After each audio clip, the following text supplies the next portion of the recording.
Hey, shalom, shalom, shalom. First and foremost, let me give all praise and glory unto Yahweh, Bahasham, Yahweh Shai, Bahasham, Rekah HaKodash. I want to give double honors unto the apostles, the bishops, and the elders of Great Millstone that do rule exceptionally well. They continually feed the flock. They do that free of charge with 100% truth, okay? And also, they uplift and they magnify the name of Yahweh and the name of Yahweh Shai. I want to say shalom, citations, mercy, and blessings to all the sincere brothers that's out there that push this word with truth and with faith, striving to be a part of the hopeful elect, following after that beautiful example that's left onto us by our elders, bishops, and apostles, and also uplifting and magnifying the name of Yahweh and Yahweh Shai, and attempting to do the right thing in the sight of Yahweh Bashem Yahweh Shai to the very best of their ability, man. Shalom unto you. My name is Thabo Wa'a Amath of Great Millstone Northwest. 441 in the upper left-hand corner. Man, call Halayim Yahweh Bashem Yahweh Shai Bashem Rakakwadash. Hopefully we are indeed a part of that number. I had seen this headline earlier when I was scanning through RT Russia Today. All right, it says Trump threatened to pull U.S. out of NATO, former bloc chief. Now, this was published on today's date, October the 6th of 2025. However, this is speaking about during Trump's first term. This isn't actually any new news or anything. It's not as if Trump is actively speaking about pulling away from NATO. However, we know that Bible prophecy means that their alliance is ultimately going to fall apart. And I want to share a question that I had asked the chat, the AI. Okay, I want to share the response that it gave to me, and then pull a couple of scriptures. All right, but let's take a look at this article real quick.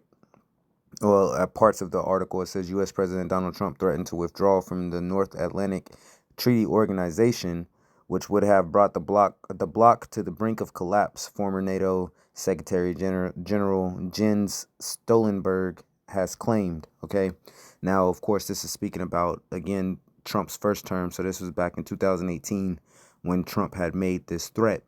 But you best believe that the member states of NATO, they will remember that this threat was active during Trump's first term, and they will know that that's surely something that he can whip out and put back on the table whenever he sees fit. All right. So I mean, like I said, this when that actually happened was back in 2018. So there's not too much from this article that we really need to get into, but it helps paint the picture, or it helps remind us that NATO itself is not in the end all be all. It's not a concrete, secure thing. All right, it's actually very very fragile. So let's take a look here. This is on the AI chat called DeepSeek. All right, which is it's pretty much the same as like Chat GPT or Gronk. It's just another AI chat model. I think this one's based out of China, if I'm not mistaken. All right, DeepSeek. I think it's a good AI. Anyway, I said, how strong is NATO, and are the members united or divided? It says, of course, this is a central question in global politics today. The short answer is that NATO is historically strong in terms of military capabilities and political resolve, but it faces significant internal divisions that challenge its long-term cohesion, okay? Which we know that according unto the scriptures, which we will grab those scriptures, that, the alliance, so to speak, will indeed fall apart, all right? And realistically, it's going to blow all back on in America's face. All right, because America kind of thinks that they point the finger, and NATO has to go and perform the action. But soon enough, all right, the Lord's going to have it where the allies are going to turn on this place, America. All right, it says here's a detailed breakdown of its strength and unity. How strong is NATO? NATO's strength can be assessed in several key areas: military capabilities, unmatched collective power. NATO's combined military budget dwarfs that of any potential adversary. Its members account for over 55% of global military spending. So, the NATO as a whole, okay, is a very very strong.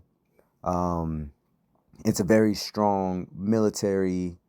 It has strong military might. Let's put it like that. Okay, NATO.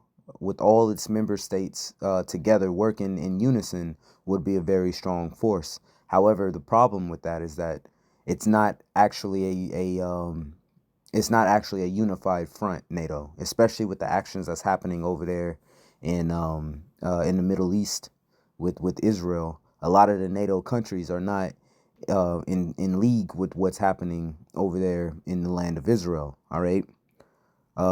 It says advanced technology. The alliance possesses the world's most advanced military technology, including stealth aircraft, state-of-the-art naval vessels, and cyber warfare capabilities. Which, okay, it can say it has the most advanced ones, but I believe that Russia and China are quickly closing that gap.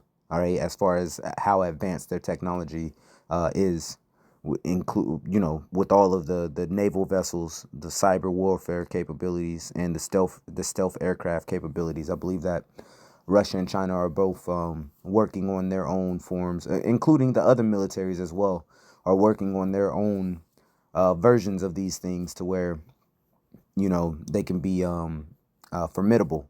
All right. It says nuclear umbrella. The United States nuclear arsenal, backed by the UK and France's independent deterrence, provides a powerful nuclear umbrella for the alliance, which that is true. And that's truly what holds the weight and the power of NATO, is the fact that they do have that nuclear umbrella with not just the United States in their nuclear capabilities, but also the United Kingdom and France and these other countries who house um, missiles and weaponry of America and of the UK and of France. Okay, that does indeed provide a good stance for NATO. All right, it says rapid reinforcement. Since the 2014 annexation of Crimea, and especially after the 2022 full-scale invasion of Ukraine, NATO has significantly enhanced its readiness. It has established new battle groups in Eastern Europe. Example given: Estonia, Latvia. I know that I'm not saying that correctly, and I apologize for that. Latvia. I'm sorry. It's one of those things. My brain is seeing it, but it's not coming out of my mouth correctly. Lithuania, Poland, and Romania, and maintains a very high readiness joint task force, VJTF, ready to deploy within days. Now, the problem with NATO's military, as far as I see it, is that all these you have these troops that can come out of these various different nations. However, they don't all speak the same thing. They don't have the same. They're not following the same rules of engagement. Okay, especially with what had just came out of America, out of their Department of War, which was beforehand called the Department of Defense, where you have this guy, what's this guy's name? He just did the speech with Donald Trump last Tuesday, almost a week ago today. Um, what's this guy? Hegseth. Pete Hegseth, saying that America doesn't need to, pretty much the troops don't need to be tied down by the rules of engagement or the Geneva Convention. All right. So you're going to see some backlash on that. But then also, as I have mentioned, you have a lot of these countries that feel some type of way about how the Israelis is able to operate. All right. And they're against the way that the Israelis is able to operate. And you have America who is in full support of the ways that the Israelis are operating over there in the land of Israel in the surrounding areas. It says geographic and demographic scale.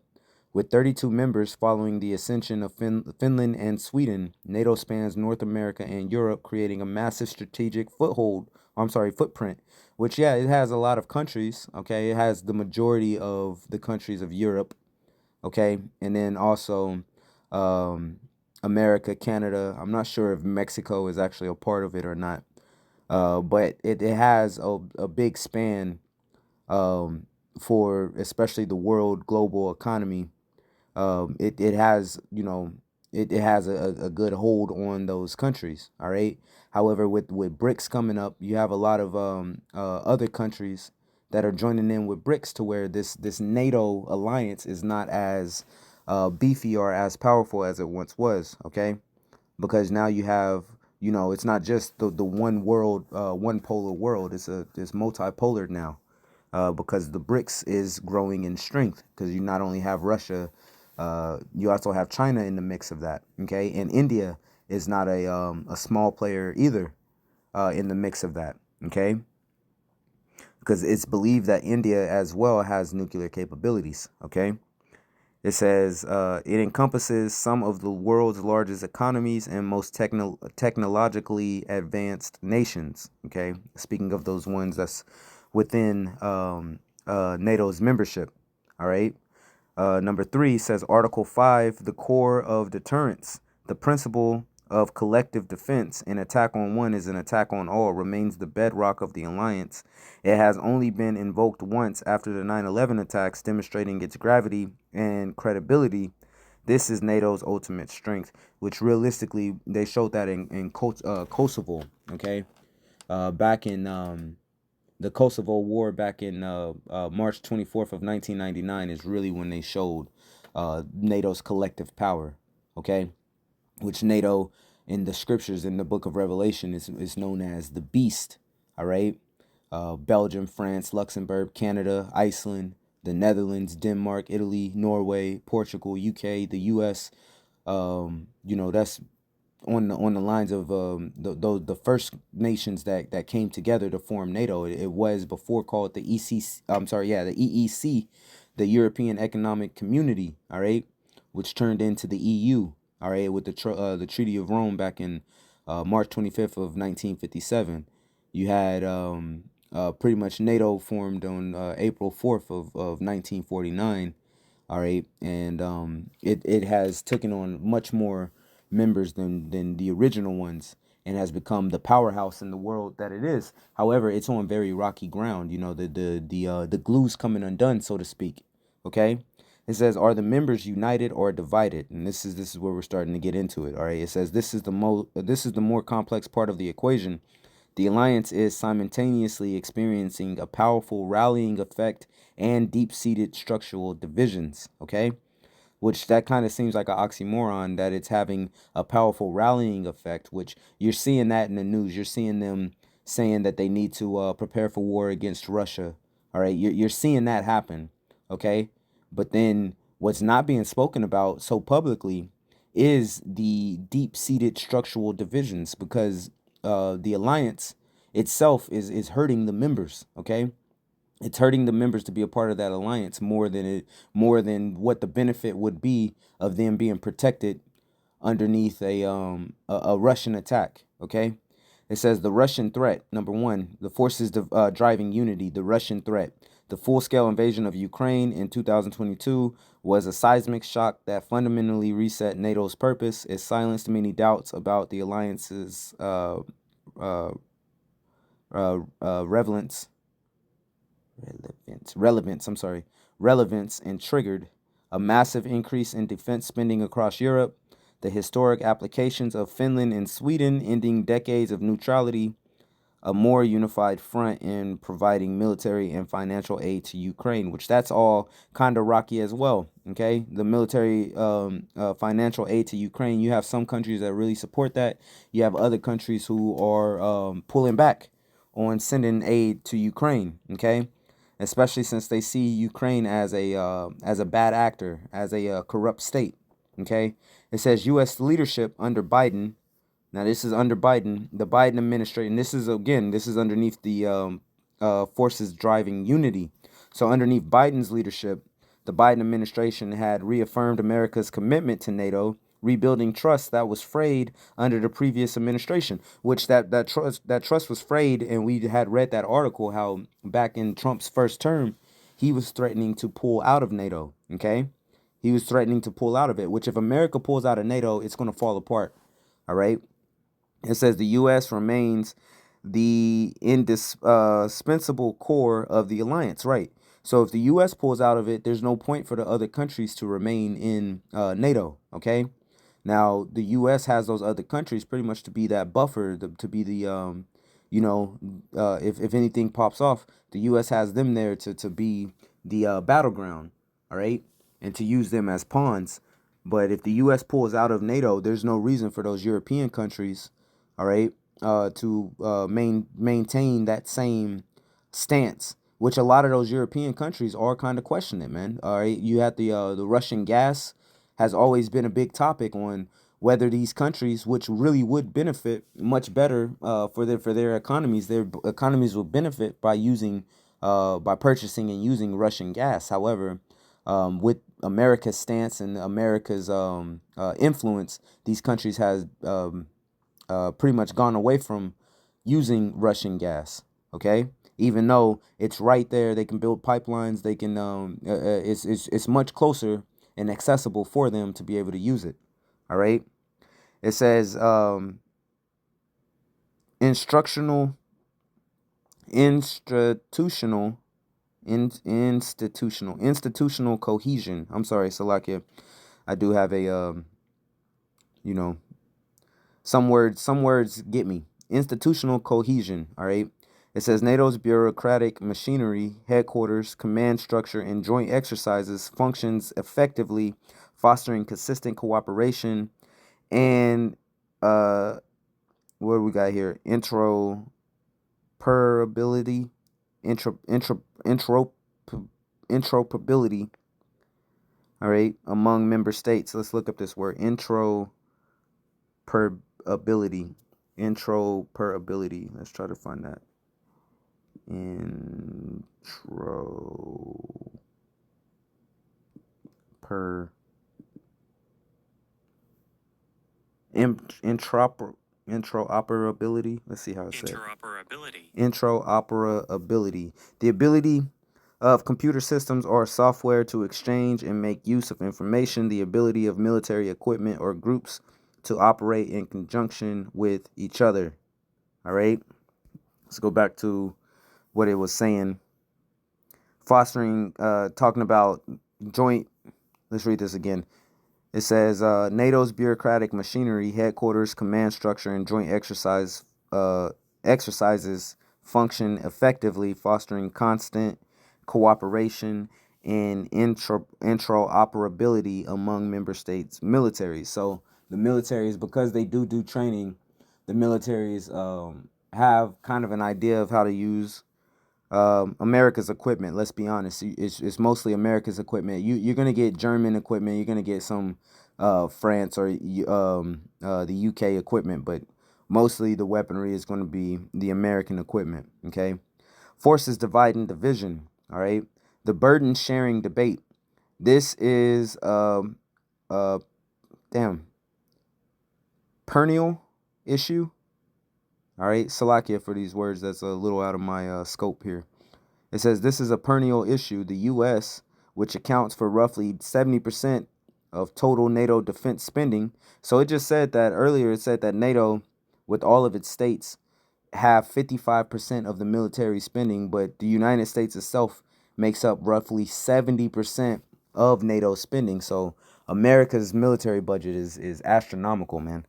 All right. It says frequently pressures European allies to spend more on their defense, while many countries are now meeting the 2% of GDP target. The disparity remains a source of friction, which I believe Trump was saying when he first got into office some months back. He was saying that these countries need to spend 5% of their GDP, all right, gross domestic profit, if I'm not mistaken, is what that stands for. Speaking of the money that they get in, the money that the revenue that these countries are generating, they need to be spending at least 5% of that on the on NATO's defense. Okay, differing threat perceptions. It says frontline states, Poland, the Baltic states, Romania, they view Russia as a existential, immediate threat and advocate for the toughest possible stance. Older European members, France, Germany, and Italy, while concerned, they often emphasize the need for diplomacy and long-term strategy, sometimes wary of actions that could escalate the conflict directly with Russia, right? Because they know that it's going to be fought in their backyards. If a war breaks out, it's going to be fought in their backyards, and they are vulnerable. Okay, That's why they have that stance. The United States, on the other hand, knows that it's protected by two grand and great oceans. All right. The two biggest oceans that's in the world is protected by them. So they have a different stance on how to saber rattle. All right.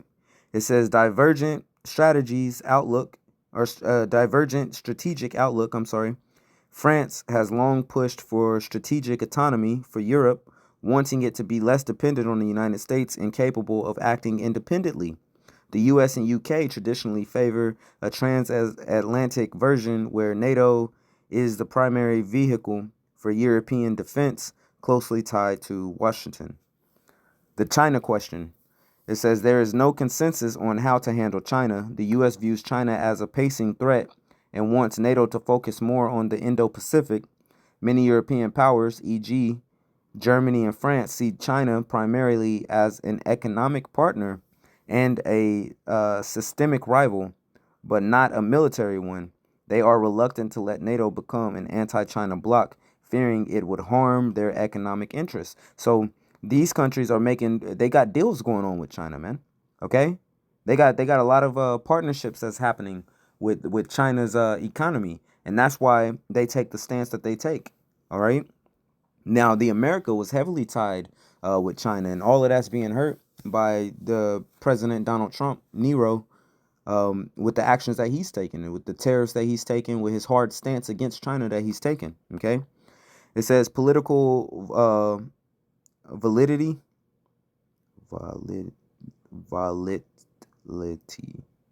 within member states. I don't know why I just didn't use just give me easy words, man. You know Jake can't read shit.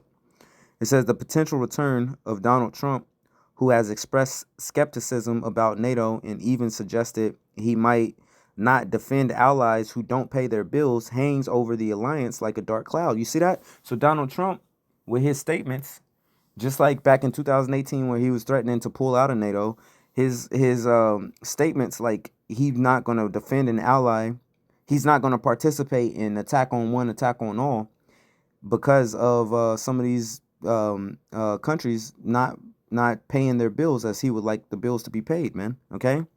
It says the rise of populist pro-Russian or isolationist parties like in countries like Hungary and Slovakia create friction in achieving unanimous decisions. All right. So you got some of those states that it will benefit their people to be aligned with Russia. Meanwhile, the bloc as a whole has a very anti-Russia and slightly an anti-China stance to themselves. Okay. It says conclusion, a strong but stressed alliance strength. NATO is militarily stronger and more purposeful today than it has been in decades. The invasion of Ukraine acted like a defibrillator.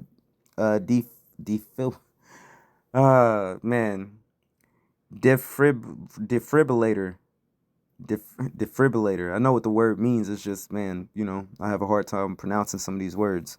Okay. Jolting the alliance back to life and clarifying its mission. Its deference posture on its eastern flank is robust. Okay. Its deference posture on its eastern flank is robust. Okay. Unity.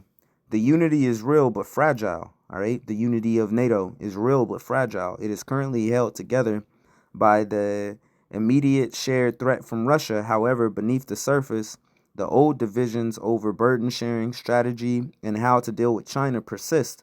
The alliance's long-term cohesion will depend on its ability to manage these eternal tensions, especially in the face of potential political shifts in key member states. Okay? It says, in essence, NATO is an alliance that has proven its resilience and adopted to a new era of confrontation. However, its future strength will depend not just on its military budget, but on the ability to maintain political solidarity among 32 diverse democracies. All right. So all these countries are they're different from each other, man. All right. This is why the scriptures speak about it being iron mixed with clay, because you have some of these countries that are stronger than the other countries, but it's all divided. They're not going to come together and be unified. Just like the United States is really like the divided states, man. None of these states are really set up to come together and be unified, man. Okay. Let me ask this another question. Let's say, how do the NATO states view the conflict in the land? Let's see what it says. Excellent question. The view of NATO state on the conflict in Israel, specifically referring to the Israel-Hamas war that began on October 7, 2023, is an area of significant division and nuance. Unlike the relative unity regarding Ukraine, NATO's position on Israel reveals clear fractures. Here's a breakdown of the different perspectives and the common ground they struggle to find. The overreaching common ground, the official stance. At the official institutional level, NATO as an alliance has issued statements that represent the lowest common denominator of agreement. Condemnation of Hamas. All NATO members unanimously and unequivocally condemned the horrific October 7th yada yada by Hamas, labeling them as the T word. They recognize Israel's right to self-defense, support for a two-state solution. All members officially endorse a two-state solution as the only viable long-term path to peace. You see that? The states, the NATO states, they want a two-state solution. All right? I tell you who don't want a two-state solution. The people over there, the tiny toppers. The small hatters, the 48ers, they don't want no two-state solution. They want it all for themselves. And guess who's at their beck and call? Guess who's their biggest lapdog? That's right, the United States of America. It says call for adherence to international law.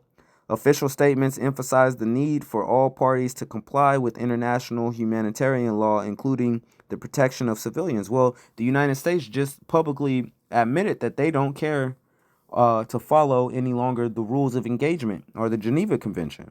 So we'll see how that plays out. It says, however, beneath the surface level agreement, there are deep and often stark divisions in emphasis, policy, and action. The spectrum of views among key NATO members, we can group the major NATO states into several camps. The unconditional support camp, led by the United States, key actors, United States, Czech Republic, especially initially, view the conflict. The conflict is framed primarily through the lens of Israel's right to defend itself against the T threat of Hamas. The U.S. has been Israel's most steadfast diplomatic and military backer, repeatedly vetoing or opposing ceasefire calls at the UN Security Council. Nuance, even here, there are divisions. The Biden administration, while providing full support, has increasingly expressed public frustration with the Israeli government over the high Palestinian civilian casualty count, the humanitarian crisis in Gaza, and Prime Minister Bibi's rejection of a two-state solution. The U.S. has been pushing for a humanitarian pause and now a temporary ceasefire as part of the hostage deal. Well, that was under Biden. Okay, it's a completely different story here underneath DJT. It says the two sides, the EU-led diplomatic camp, key actors Germany, France, United Kingdom, Canada. These countries try to walk a careful line. They strongly support Israel's security and condemn Hamas, but they place a much heavier and earlier emphasis on international law, civilian protection, and the humanitarian situation in Gaza. Okay, actions. Germany has been one of Israel's most vocal defenders in Europe, often citing its historical responsibility. However, it has also joined calls for a ceasefire and expressed concern over a potential Israeli offensive in Rafah. France and President Macron has been more critical, calling for a ceasefire early on and criticizing Israel's bombing campaign. France has positioned itself as a voice for a distinct European approach, sometimes at odds with the U.S. The U.K. and Canada have followed a path similar to the U.S., but with growing international political pressures to call for a ceasefire. Okay, the critical and pro-ceasefire camp, key actors is Spain, Belgium, Ireland, Norway. So in NATO, this is all broken up on how they view Israel. Okay, it says though Norway is not in NATO, its Nordic neighbors are. These countries have been far more critical of Israel's conduct of the war from the beginning. They have actively and loudly called for an immediate or permanent ceasefire and have been strong advocates for the Palestinian cause and the recognition of a Palestinian state. Actions Spain and Ireland have been particularly vocal, leading efforts within the EU to criticize Israel and consider diplomatic measures like recognizing Palestinian statehood. They accuse Israel of violating international law and creating a humanitarian catastrophe. The wild card, which is Turkey, okay, President Erdogan has been one of the most strident critics of Israel within NATO, labeling it as a T state and comparing Bibi to H-man. He has hosted Hamas leaders in the past. Turkey's position is driven by a mix of ideological support for the Palestinian cause, domestic politics, and its regional ambitions as a leader of the Muslim world. Impact: this position puts Turkey directly at odds with other NATO allies, particularly the U.S., and complicates any attempt to form a unified NATO stance. Okay. I'm not going to read. That's a lot more. I'm not going to read that. The point being that, this place, NATO, is divided, and ultimately it's going to be divided against America, because that's what the scriptures speak about. Okay. And there's two scriptures that come to mind immediately. First one being the book of Obadiah. All right. I want to say it's around like the 7th verse, if I'm not mistaken. Okay. Obadiah chapter 1, coming down here to verse 7, it says, all the men, let's start at verse 6. It says, how are the things of Esau searched out? Which Esau, Edom, is the so-called white man. He's the one that's in control of all these things. Okay. And all these NATO countries are being ran by Edomites. Israel is being ran by Edomites. All these places are being ran by Edomites. Okay. It says, how are the things of Esau searched out? How are his hidden things sought up? All the men of thy confederacy have brought thee even to the border. So ultimately, there's going to be a conflict, okay? And NATO is going to be involved in it. And the United States is going to have to go and perform on behalf of NATO, all right? Have brought thee even to the border. The men that were at peace with thee have deceived thee. So ultimately, these countries that are already on rocky ground are going to turn on this alliance. This alliance is not going to hold. It's not going to hold up for too much longer. Okay, and the scriptures tell us this. This is what we're reading about. It says, the men that were at peace with thee have deceived thee and prevailed against thee. They that eat thy bread have laid a wound under thee. There is none understanding in him. Okay, so ultimately there will be a time where these so-called allies that America has is going to turn on them. And again, when you go to Revelation, the 17th chapter, okay, it speaks about how the beast, which the beast itself is NATO, is going to end up hating the whore. All right. The whore being the United States of America. All right. Getting to the point, because I want to close this out real quick, because I need to get on the road. This is Revelation chapter 17, verse 16. It says, and the 10 horns which thou sawest upon the beast, these shall hate the whore. All right. So those 10 horns represent the beginning nations of NATO, the first nations that started and joined together to be a part of NATO. Okay, they're going to hate the whore, which the whore itself represents America, Babylon the Great. And the reason it's called the whore is because America is involved with all these nations that's under the sun. It mixes itself in and pretty much get these nations to tap to its tune. Okay, it's in bed with all these nations, even though it's screwing over all these nations. Okay, it says, the 10 horns which thou sawest upon the beast, these shall hate the whore and make her desolate. Ultimately, all these nations, even these NATO ally nations, ultimately they're going to end up turning against and helping and participating in the downfall and the destruction of America, Babylon the Great. Okay, so that's how they're going to make her desolate and naked, and shall eat her flesh and burn her with fire. And they're going to burn her with fire using the nuclear capabilities that they have. Okay, not just nukes, but any type of missile or warfare that they have, they're going to be firing that off upon Babylon the Great, which there's multiple scriptures that you can go to that's going to tell you about how this place America will be burned with fire. It's going to be ultimately turned into a great desert.